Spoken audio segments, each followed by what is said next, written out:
Meus caros amigos e amigas, vocês estão no canal Espiritismo Explicado. Antes de começar esse vídeo, eu te peço que ajude o nosso canal a crescer. Inscreva-se no nosso canal e já deixa aí o seu like. É muito importante o seu like para o crescimento de nosso canal. Hoje vamos dar continuidade ao estudo do Livro dos Espíritos, a pergunta número 243. Allan Kardec pergunta os espíritos: e o futuro, os espíritos o conhecem? Olha a extensão da pergunta, né? Nós somos capazes de conhecer antecipadamente o futuro? E os espíritos responderam: ainda isto depende da elevação que tenham conquistado. Muitas vezes apenas o entreveem, porém nem sempre lhes é permitido revelá-lo. Interessante isso, né? Espíritos superiores, mesmo antevendo o futuro, não é permitido a eles revelar o futuro, porque nós precisamos viver a cada etapa de nossas vidas e aprender com cada etapa de nossas vidas. Muitas vezes apenas o entreveem, porém nem sempre lhes é permitido revelá-lo. Quando o veem, parece-lhes presente. À medida que se aproxima de Deus, tanto mais claramente o espírito descortina o futuro. Depois da morte, a alma vê e apreende, num golpe de vista, suas passadas migrações, mas não pode ver o que Deus lhe reserva. Para que tal aconteça, preciso é que, ao cabo de múltiplas existências, se haja integrado nele. E na pergunta 243A, Allan Kardec pergunta: os espíritos que alcançaram a perfeição absoluta têm conhecimento completo do futuro? E os espíritos respondem: completo não se pode dizer, por isso que só Deus é soberano Senhor e ninguém o pode igualar. Então, meus prezados irmãos e irmãs, os Espíritos deixam com muita clareza para nós que o conhecimento do futuro depende muito de nossa evolução espiritual. Até porque o futuro ele pode ser previsível em nossas ações, diante da perspectiva de plantio e colheita. Se eu tenho consciência que estou plantando espinhos, eu não posso esperar que eu não colha espinhos. Isso já é uma previsibilidade e que nos leva principalmente à condição de ter responsabilidade com o que nós fazemos aqui e agora. Mas também tem algo muito interessante nessa resposta, quando os espíritos dizem que muitas vezes os espíritos podem entrever o futuro, porém nem sempre lhes é permitido revelar esse futuro. Por que eles não podem revelar? Porque isso impacta a vida das outras pessoas. Imagine se você soubesse há 20, 30 anos atrás o que iria acontecer na sua vida, os problemas que você teria que enfrentar, sendo que esses problemas são exatamente as molas propulsoras do seu progresso. Quantos de nós iríamos enfrentar por opção os desafios que a vida ia nos impor sem que soubéssemos que estes desafios existiriam? Por isso, o futuro ele precisa vir naturalmente para nós que ainda estamos na esfera dos plantios negativos. Porque é dentro da lei de causa e efeito que nós evoluímos. É dentro da lei do plantio e colheita que nós evoluímos. E outra afirmação muito interessante é essa: quando os espíritos veem o futuro ou anteveem o futuro, isso lhes parece presente. É a mesma coisa com o nosso passado. Ao convivermos com uma energia passada que nos trouxe alguma situação traumática, nós conseguimos reviver aquilo como se fosse presente. Até o nosso cérebro reage ativando as mesmas áreas que ativamos quando estávamos vivendo no passado uma situação. Ao rememorar aquilo, nosso cérebro atua como se aquilo estivesse novamente acontecendo. Só que com relação ao futuro, relacionado a quem pode antever o futuro, isto pode vir para nós na forma de uma energia antecipada que também nos faz viver aquilo que ainda vai acontecer, como se estivesse acontecendo aqui e agora, nesse instante.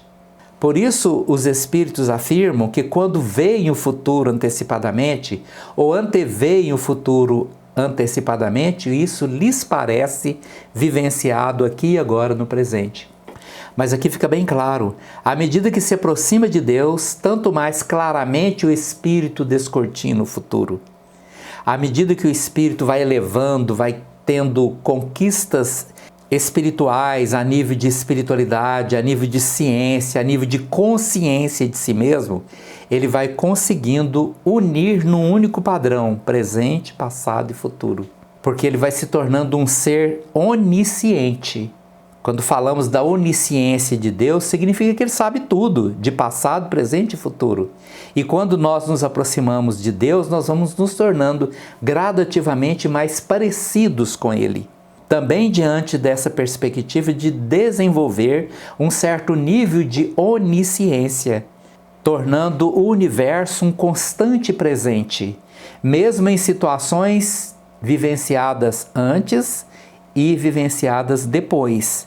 Isso desaparece, essa divisão desaparece à medida que evoluímos. E eles continuam, depois da morte, a alma vê e apreende num golpe de vista suas passadas migrações, mas não pode ver o que Deus lhe desperta.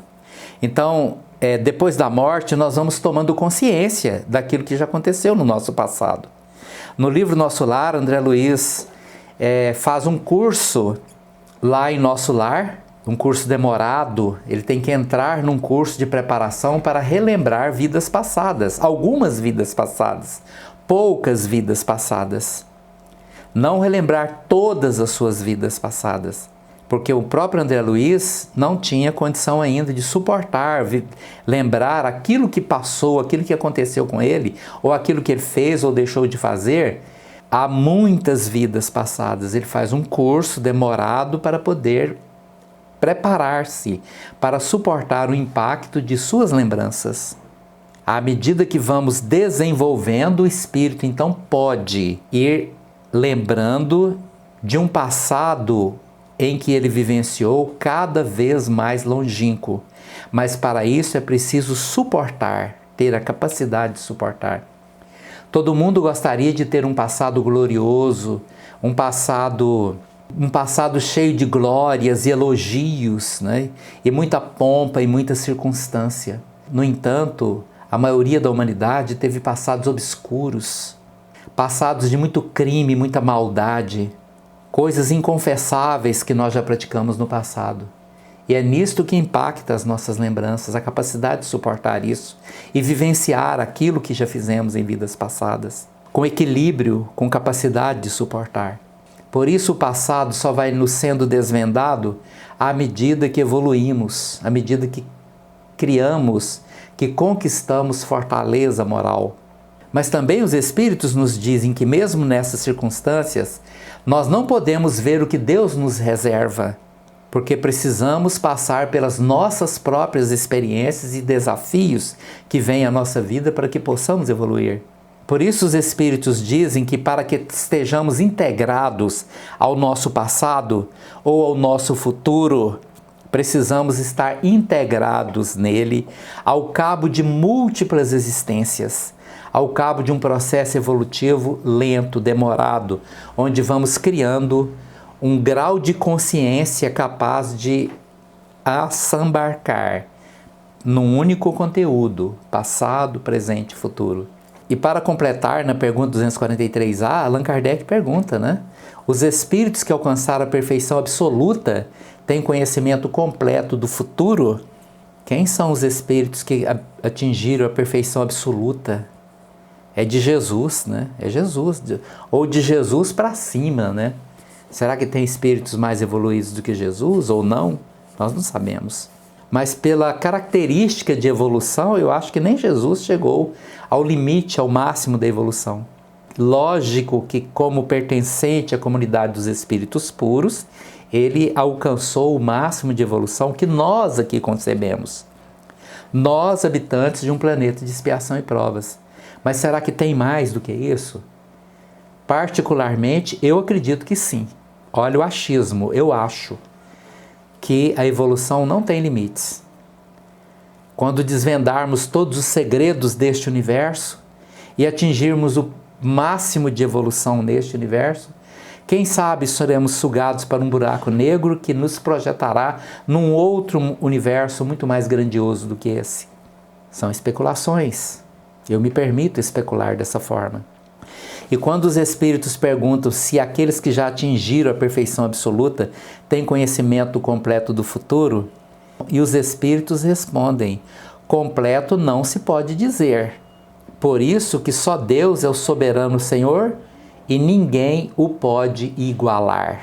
Só Deus é o absoluto, o soberano Senhor, e ninguém o pode igualar. Muito obrigado pela sua atenção. Se você gostou desse vídeo, deixe aí o seu like. Muito obrigado por você estar aqui conosco.